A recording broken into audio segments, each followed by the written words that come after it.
आप स्टार्ट करो।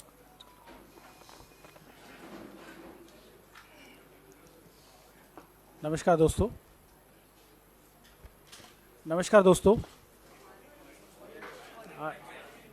अरे नहीं, नहीं आ रही है। नमस्कार दोस्तों।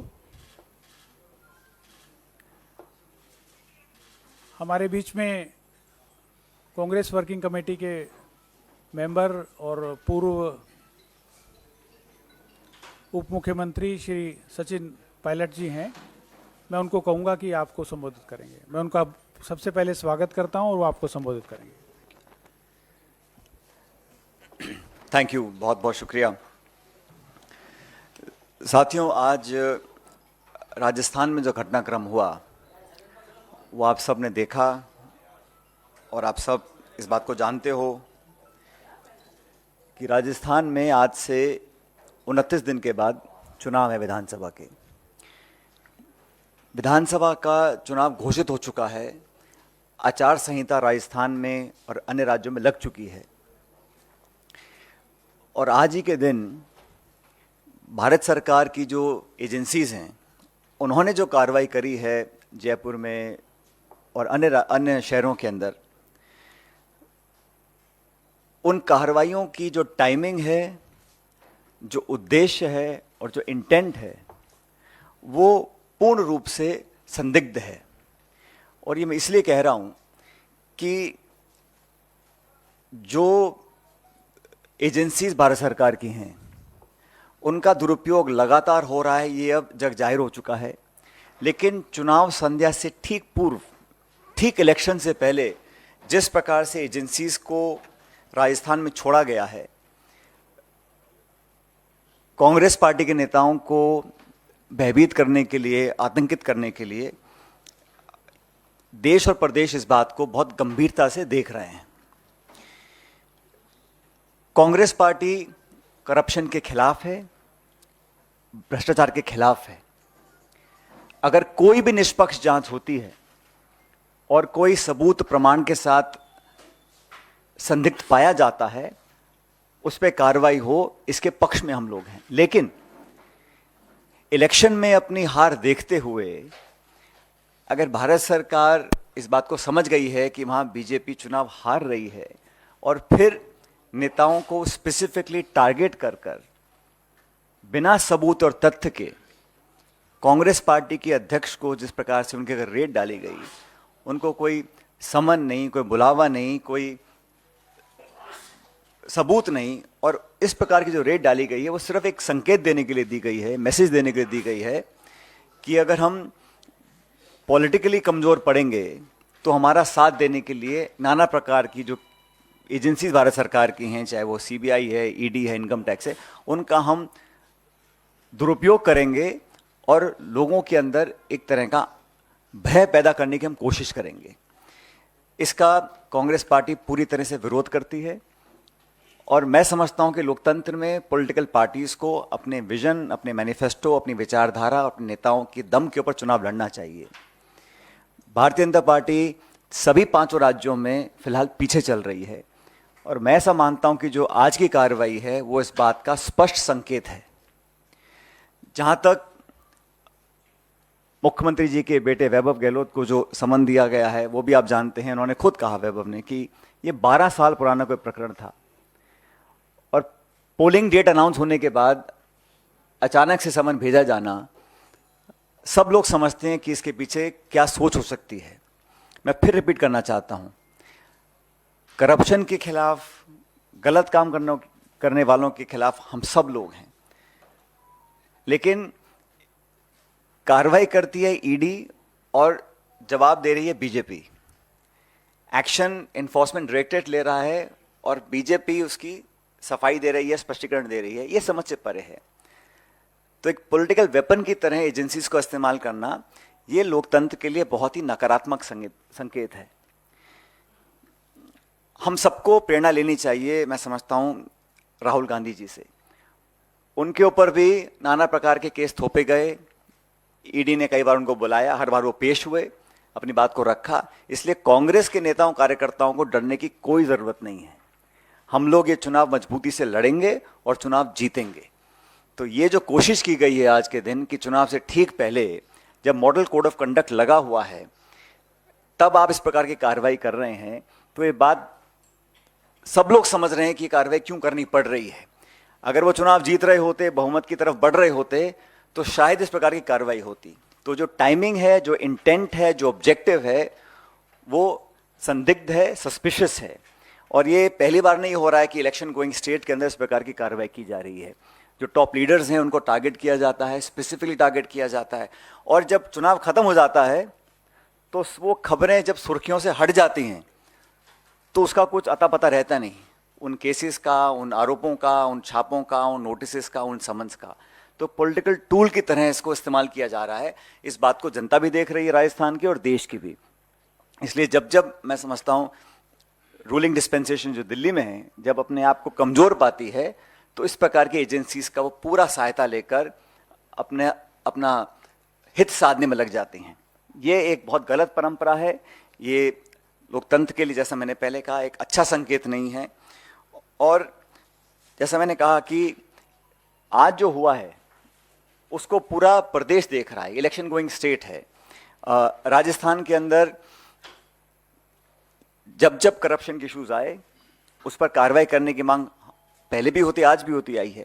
लेकिन अब जब चुनाव डिक्लेयर हो गए हैं, अब जब इलेक्शन सिर्फ 3-4 हफ्ते दूर है, अब अचानक आप जागें, पुराने केसेस को आप उठाएं, समन्स भेजें, छापे डालें और एक प्रकार से लोगों को टारगेट कर कर उनका चरित्र हनन करने की जो कोशिश करें। जांच से कोई डरता नहीं, आप कोई भी जांच कराइए, सब जांच फेस करने को तैयार है। जैसे मैंने कहा, राहुल गांधी जी फेस कर रहे हैं, सब लोग फेस कर रहे हैं। लेकिन इलेक्शन की पूर्व संध्या पर इस प्रकार की कार्रवाई होना, इसकी मैं भर्त्सना करता हूं, इसकी मैं निंदा करता हूं कि ये जो किया गया है ये पूर्ण तरह पॉलिटिकली मोटिवेटेड है। आप लोगों के कोई सवाल हैं तो मैं जवाब दे सकता हूं।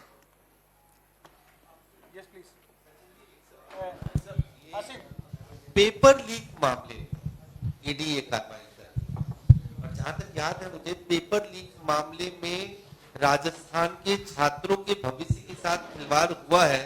इस बात को लेकर आपने लंबे समय तक एक प्रोटेस्ट आंदोलन, इस पूरे मामले को और इस पूरे मुद्दे को उठाया। आज ईडी इसी मामले को आधार बना के कार्रवाई कर रही है, क्या कहना चाहेंगे आप? ईडी का कोई स्टेटमेंट आया है? ईडी ने स्पष्ट किया है कि वो किस लिए कार्रवाई कर रही है, किसके ऊपर कार्रवाई कर रही है, क्या टाइमिंग उसकी है, क्या ऑब्जेक्टिव उनका है। ये खबरें फैलाई जाती हैं कि फला मुद्दे को लेकर कार्रवाई करेगी। मुझे तो अभी तक मैंने कोई ऑफिशियल स्टेटमेंट उस एजेंसी का देखा नहीं, पहली बात। दूसरी बात, पेपर लीक के खिलाफ पहले भी मैं था, हम सब लोग थे, आज भी और हमेशा रहेंगे। पेपर लीक अगर होता है तो लाखों नौजवानों के भविष्य पर अंधकार का काला साया आता है, इसको कोई सपोर्ट नहीं कर सकता। लेकिन मुझे खुशी है, जब इस मुद्दे को हमने उठाया था, एआईसीसी ने इसका संज्ञान लिया था और हमारी सरकार ने विधानसभा में एक कानून पारित किया जहां पेपर लीक में अगर कोई पकड़ा जाएगा उस पर उम्र कैद का प्रावधान देश में कहीं नहीं है। हम लोगों ने जब बात को उठाया तो एक लाइफ इम्प्रिजनमेंट का प्रावधान विधानसभा में पारित करवाया है। तो हम गंभीर हैं कि पेपर लीक जैसे इशू पर हम कार्रवाई करवाएंगे। लेकिन अभी तक जो कार्रवाई हुई है ये सिर्फ कांग्रेस अध्यक्ष हो या कोई मुख्यमंत्री हो या कोई बड़ा नेता हो उस पर की जा रही है। ये पेपर लीक से कोई लेना देना मुझे लगता नहीं है। वो तो एक खबर चल रही है। जैसा मैंने कहा, एक्शन ईडी लेता है और जवाब बीजेपी देती है। मुझे तो कोई ऑफिशियल स्टेटमेंट ईडी का अब तक देखा नहीं मैंने, या उन्होंने कुछ कहा हो, स्पष्टीकरण दिया हो। अब आप किसी के घर छापा डाल दें, विजुअल्स दिखा दें, मीडिया में बातें फैला दें, तो वो तो कहीं ना कहीं मोटिवेटेड है और सब सिंक्रोनाइज्ड है इलेक्शन डेट को देखते हुए। Sir, the BJP at a press conference has said that Congress leaders are trying to politicize the ED action, which is aimed at corruption, rooting out corruption from Rajasthan. So, how do you respond to this criticism? I think one who is politicizing the entire country's institutions is the ruling dispensation. It is the Bharatiya Janata Party that has made a habit of using the government agencies, investigating agencies, central agencies as a weapon and a tool to target, harass and intimidate the leaders of the opposition party. Now when they feel that they can't win elections through the mandate of the people of the state or the area, then they engage these agencies. Now it surprises me that when the election is 29 days away, agencies are now raiding people, giving summons, raking up old cases. Like I said, the Chief Minister's son has also clarified that the case that they're mentioning, some Mauritius company, whatever. So that institution will reply. But 12-year-old case to be brought up at the eve of the elections is a very telling example of how the government of India is operating. And certainly, they are fearful of the fact that they may not win mandate again as they hope to. So in all the 5 states, Congress is doing exceedingly well. And I'm happy to report that all these intimidating tactics will not work. And I keep saying we must take inspiration from Mr. Rahul Gandhi, who has faced all these challenges. So there's nothing for the Congress leaders to fear or to feel intimidated, because this is it's a storybook play out that elections will be announced. When you feel that you're weak politically, you try and intimidate leaders of the Congress and others, and that is exactly what has happened. So in fact, it is an open secret now, and I think anybody who knows Indian politics understands that this is being done purely because elections are now around the corner, and the BJP is significantly weaker than it thought it is, and the reality is hit hard, and that is why such actions are being taken. Sir मेरा सवाल ये है कि आज गजेंद्र सिंह शेखावत ने press conference की, उन्होंने कहा कि लगातार गहलोत सरकार और आपकी सरकार जो है वो करप्शन का मामला उठाती आई है।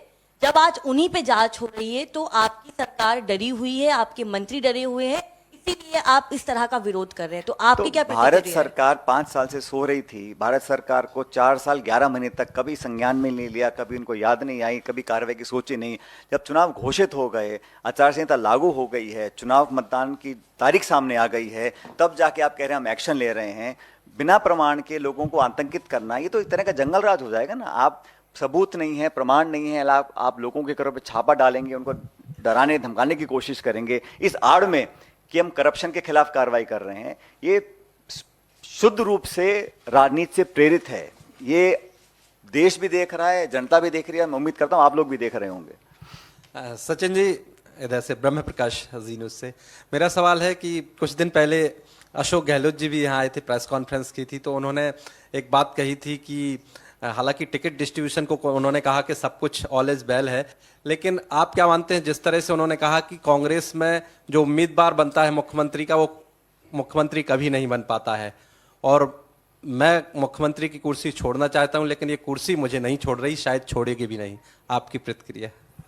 इस पे प्रतिक्रिया देने वाली बात क्या है?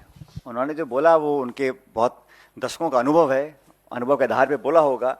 और मैं तो समझता हूं कि हम सबका अभी सामूहिक ध्येय यही है कि हम एकजुटता से चुनाव लड़ें, कांग्रेस पार्टी चुनाव जीते, और जीतने के बाद जो हमारे विधायक जीत कर आएंगे उनकी राय के साथ एआईसीसी की जो लीडरशिप है वो चर्चा करेंगे, और जो भी निर्णय लिया जाएगा वो सबको स्वीकार होगा। और ये बात मैं राजस्थान की नहीं बोल रहा हूँ, ये तमाम प्रदेशों में ऐतिहासिक रूप से कांग्रेस पार्टी की यही परिपाटी रही है कांग्रेस की, और ये कन्वेंशन रहा है कि चुनाव बहुमत प्राप्त करने के पश्चात सभी विधायक बैठते हैं। विधायक दल का नेता चुनने का जो काम है वो एक प्रक्रिया के तहत होता है, और आला कमान और नेता जो हमारे विधानसभा के जीत के आते हैं वो तय करते हैं कि कौन नेतृत्व करेगा। तो उन्होंने जो बोला बिल्कुल ठीक बोला। सर सचिन जी, आप नई बात बता रहे हैं, मतलब कि ऐसा लग रहा था कि मैं इधर हूँ, ऐसा लग रहा था कि कांग्रेस पार्टी ये मान के चल रही है कि अगर सत्ता में आएगी तो अशोक गहलोत ही सीएम बनेंगे। तो ये क्या चेंज ऑफ टैक्टिक है या भविष्य के? और मैं कंप्लीट कर लेती हूँ सवाल। हाँ, और दूसरा कि आप अशोक गहलोत साहब के लिए बैटिंग कर रहे हैं यहाँ पे, तो क्या आज राजस्थान सरकार और गहलोत को पायलट की जरूरत आन पड़ी है? क्योंकि उन्होंने ऑलरेडी प्रेस कॉन्फ्रेंस कर चुके हैं। वो बात किसी एक व्यक्ति की नहीं है, बात मेरी या किसी नेता की नहीं है, बात संस्था की है, बात लोकतंत्र की है, बात इंस्टीट्यूशंस की है। और जिस प्रकार का अब एक नॉर्मल बन गया है कि इस प्रकार की कार्रवाई होगी, 2-4 लोग चिल्लाएंगे, चीखेंगे और फिर उसको भूल जाएंगे, ये मैं समझता हूँ लॉन्ग टर्म के लिए, डेमोक्रेसी के लिए, हमारे जो इंस्टीट्यूशंस हैं उसके लिए सही नहीं है। मैं ये एक दल, एक नेता, एक घटनाक्रम के बारे में नहीं बोल रहा हूँ, मैं जनरली बताना चाहता हूँ कि ये परिपाटी अभी पड़ी है पिछले 5-7 सालों में, ऐसे पहले नहीं था। ऐसा नहीं था कि संस्था पहले नहीं थी, ऐसा नहीं था कि पूर्ण बहुमत की सरकार पहले नहीं थी, लेकिन ये कार्रवाई जिस प्रकार हो रही है ये पहली बार हो रही है, और इसका संज्ञान हम सब लोगों को लेना पड़ेगा। जहां तक आपने पहला सवाल पूछा, भविष्य के गर्भ में क्या है ये किसी को पता नहीं है, तो हम सब लोग तो अभी वर्तमान में काम कर रहे हैं। हाँ, भूतकाल से, इतिहास से, सब अनुभव से सीखते हैं, समझते हैं, संज्ञान में लेते हैं और वर्तमान में कार्रवाई करते हैं, लेकिन भविष्य में क्या होगा ये किसी को पता नहीं। तो हम सबका भी कलेक्टिव ऑब्जेक्टिव ये है कि हम कांग्रेस पार्टी को जिताकर बहुमत लेकर आएं, उसके पश्चात किसको क्या जिम्मेदारी दी जाएगी इसका निर्णय पार्टी करेगी। दरअसल सब लोग ये पूछना चाह रहे हैं क्योंकि गहलोत साहब ने कहा कि मैं तो छोड़ना चाह रहा हूँ, ये कुर्सी मुझे छोड़ नहीं रही और ना आगे छोड़ेगी। तो सब लोगों का ये जानना कि आपके पास चूंकि जिम्मेदारी है, आपकी कोई केमिकल इस तरह का इजाद आपने किया कि जो चिपकी हुई कुर्सी उसको आप अलग कर सकें, कोई इस तरह का कोई अनुसंधान आप कर रहे हैं? और हमारे यहाँ सुनो मेरी बात, दूसरी बात, एक छोटा सवाल, आपने तमाम प्रक्रिया बता दी कि हमारी पार्टी में ये प्रक्रिया है, तो प्रक्रिया के तहत 2 ऑब्जर्वर गए थे, प्रक्रिया के तहत उन्होंने विधायक दल की बैठक बुलाई, तो उस प्रक्रिया का पालन तो वहां हुआ नहीं, तो आप कैसे उम्मीद करते हैं कि आगे प्रक्रिया का पालन ऐसा है जो आप, मैं जानता हूं मुझसे क्या बुलवाना चाह रहे हो, लेकिन जो जिस घटनाक्रम का आपने उल्लेख किया है वो भी एक शोध का विषय है कि वो, लेकिन वो अतीत में है। मैंने कहा जो समय निकल गया वापस आने वाला नहीं है, अब हमें आगे की तरफ देखना है। बड़ी चुनौती देश के सामने है। ये 5 राज्यों में अगर कांग्रेस पार्टी जीतती है तो निश्चित रूप से 2024 में इंडिया अलायंस सरकार बनाएगी भारत में। हमारे लिए ये राज्य जीतना बहुत जरूरी है, पार्टी के लिए और देश के लिए, ताकि इस प्रकार की जो घटना आज हुई है ये भविष्य में ना हो। आप जांच करो, इंक्वायरी करो, आप निष्पक्ष, कोई भी एजेंसी जांच करेगी, कोई आपत्ति किसी को नहीं, हम स्वागत करते हैं। अगर तथ्यात्मक प्रमाण किसी के पास हैं तो कार्रवाई करें, मैं तो बल्कि स्वागत करूंगा। लेकिन बिना प्रमाण के सिर्फ इलेक्शन से पहले आप लोगों को छापे मार मार के डराने का काम करेंगे तो मैं उससे इत्तेफाक नहीं रखता हूं, बल्कि कोई भी राइट थिंकिंग पर्सन उससे इत्तेफाक नहीं रख सकता है। तो हमारा अभी उद्देश्य है, क्योंकि चुनाव डिक्लेयर हो गए हैं, हमने काफ़ी 76 या 75 विधायकों के नाम डिक्लेयर किए हैं जो हमारे कैंडिडेट्स होंगे, तो हमारा अब चुनावी मोड में काम चल रहा है। लेकिन बीजेपी कहीं ना कहीं बैकफुट पे है, इसलिए इस प्रकार की कार्रवाई करी है। मैं नहीं समझता हूं कि अगर बीजेपी को लगता है वो चुनाव जीत रहे हैं तो उनको जरूरत पड़ती है इस प्रकार की कार्रवाई करवाने की जो आज करी है। सचिन जी, अशोक गहलोत साहब ने जब प्रेस कॉन्फ्रेंस की थी तो उन्होंने कहा था फॉरगेट एंड फॉरगिव कर दिया है, मैंने माफ कर दिया है और भूल गया हूं। तो सचिन पायलट क्योंकि रिसीविंग एंड पे थे काफी जगहों पर, तो क्या सचिन पायलट ने भी फॉरगेट एंड फॉरगिव कर दिया है? वो मेरे लिए बोल रहे थे, खुद के लिए बोल रहे थे, आई डोंट नो, बिकॉज मुझे तो खरगे साहब ने बड़ा स्पष्ट, में आपके ही सवाल पूछा, मुझे हमारे आदरणीय अध्यक्ष जी खरगे साहब ने बड़ा स्पष्ट कहा था, जब उनसे मिला था 5-6 महीने पहले, उन्होंने कहा था कि हम सबको मिलकर ये चुनाव लड़ना है। ये चुनाव कोई एक व्यक्ति चुनाव जिता दे किसी भी राज्य में, किसी भी देश में, संभव नहीं है। संगठन चुनाव लड़ता है, एक कलेक्टिव लीडरशिप होती है, उसमें एक अच्छा मिश्रण होता है अनुभव का, युवाओं का, प्रतिभा का, और जो लोग एक्सपीरियंस हैं या जो लोग नए आते हैं राजनीति में, उन सबको साथ लेकर की जिम्मेदारी चलने की हम सब लोगों की है। उन्होंने मुझे कहा था कि Sachin, we have to move forward, तो let's forget the past, forgive whatever has happened and move forward. तो हमने तो उस लाइन पे आगे चलने का काम किया है और मैं समझता हूँ यही समय की पुकार भी है कि हमें आगे चलना चाहिए। सर, एक तस्वीर अभी याद दिखाई दे गई जिसमें आप पायलट हैं और पीछे गहलोत साहब बैठे हुए हैं।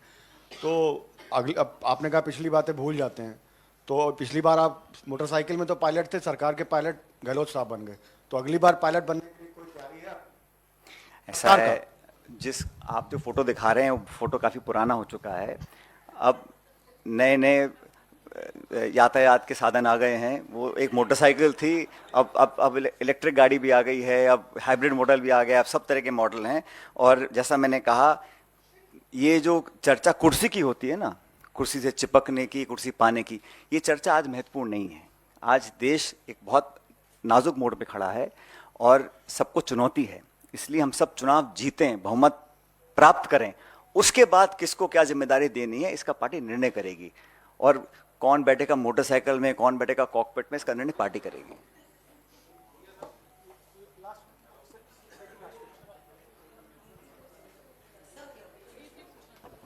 हाँ, लास्ट में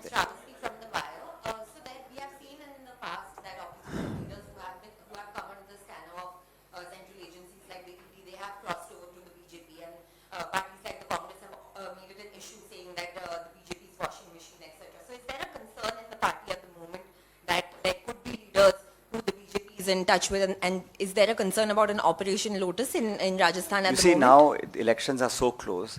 Any individual who wanted to or has to leave the political party will do or may have already done.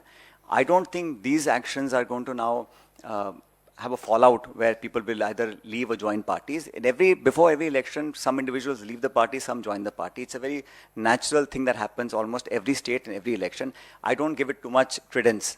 Now, these things may happen. We fight the elections based on our performance of the 5 years and what we intend to do for the 5 years. I have yet to see the BJP saying कि हमारा 5 साल का राजस्थान के लिए ये road map है, ये blueprint है, ये हम काम करेंगे. आप आरोप लगाएं, अपने गिरेबान में झांके नहीं, अपने नेताओं की जांच नहीं करवाएं और सिर्फ कांग्रेस को टारगेट करते रहें without any agenda, without, like I said, without a road map for the state of Rajasthan. How will people believe that? और 5 साल में every bi election the BJP has lost. Even today the amount of chaos that is happening, it is not for me to comment on the BJP's internal politics, but the fact of the matter is that there is a huge unrest among its own cadre. That's for them to deal with. I am just stating that we are fighting this election unitedly. We are fighting the election to win, and we are fighting because we worked on the grassroots, and whatever the Congress party manifesto was, we have tried to achieve most of what we announced we will do in the manifesto, and we will release another, like we announced 2 guarantees just yesterday. Priyanka ji was in Junjunu. We are campaigning very, very aggressively based on people's issues. We are not doing personalized targeting. We are not using unparliamentary languages to attack our opponents. We are fighting on issues, people's issues, and what we've done and what we will do. So I'm very confident that no matter what happens, the Congress party will secure a very, very substantial mandate in the next coming elections. Sachin ji, मेरा सवाल ये था कि राजस्थान में पिछले 10 साल से paper leak की लगातार घटनाएं हो रही है. इसी सरकार में नहीं, पिछली सरकार में भी हुई है. 50 लाख से ज्यादा यूथ प्रभावित हुआ है.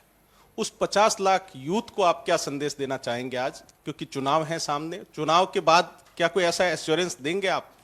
देखिए, जैसे मैंने कहा कि पेपर लीक जब भी हुआ है, उसकी पीड़ा सबसे ज़्यादा उस गरीब किसान परिवार के बच्चों को होती है जो साल 2 साल मेहनत करते हैं, जो ट्यूशन लेते हैं, कोचिंग करते हैं, किताब खरीदते हैं, शहरों में जाके हॉस्टल में रहते हैं, मेस का खाना खरीदते हैं और पैसा खर्च करते हैं. अगर आप मेहनत करें और आपकी मेहनत और आप ओवरेज हो जाएं, या 2 साल के बाद आप परीक्षा दे कर आएँ, वो परीक्षा कैंसिल हो जाए क्योंकि पेपर लीक हो चुका है, इससे ज़्यादा पीड़ा कभी किसी को हो नहीं सकती. गरीब परिवार के, मध्यम वर्ग के लोगों को, किसान परिवारों को. तो हम तो हमेशा उनके हितैषी रहे हैं और मैं तो शुरू से कहता आया हूँ कि इस प्रकार की जीरो टॉलरेंस हमको अपनाना पड़ेगा जहाँ तक पेपर लीक का इशूज़ है. इसलिए पहली बार उम्र कैद का प्रावधान, मतलब पेपर लीक में कोई पकड़ा जाएगा तो उसके खिलाफ उम्र कैद तक की सजा का प्रावधान सरकार ने बनाया है. हमने बात उठाई, इसीलिए मुझे लगता है सरकार ने ये कानून पारित किया. जो यंग लोगों के इश्यूज हैं उनसे हम अपने आप को जुदा कभी नहीं कर सकते हैं. और विवेक जी, जो नौजवान है उसकी बहुत उम्मीद हम लोगों से है. तो हम अपनी राजनीति साधने के लिए उनके भविष्य को हम साइडलाइन कर दें, ये संभव नहीं है. उनको प्रोटेक्ट करने के लिए, उनके भविष्य को सिक्योर करने के लिए जो भी करना पड़ेगा उस काम को हम लोग करेंगे. मैंने तो इतना भी कहा था कि जो हमारा पब्लिक सर्विस कमीशन है उसमें भी उचित रिफॉर्म्स होने चाहिए. किसी कारणवश वो हम लोग नहीं कर पाए, उसका हम सबको खेद है कि अब तो चुनाव आचार संहिता लग चुकी है तो कभी कभी गलत नियुक्तियाँ हो जाती हैं. जैसा खुद आपने देखा राजस्थान में ऐसा हो चुका है, वो नहीं होना चाहिए था. लेकिन इशू ये है कि हमारा इंटेंट, हमारा पॉलिटिकल जो सोच है वो युवाओं के प्रति है. और राहुल जी हों, खड़गे साहब हों, सोनिया जी हों, प्रियंका जी हों, हर बार हम इस बात को बोलते हैं कि युवाओं की प्रतिभाओं को हम उचित प्लेटफॉर्म दें, उनको एक सुरक्षित भविष्य का निर्माण हम कैसे कर सकते हैं. और पार्टी का जो हमारा अगली गारंटीज आएंगी, जो मैनिफेस्टो आएगा, वो भी युवाओं पर काफ़ी हद तक केंद्रित रहेगा. Thank you very much.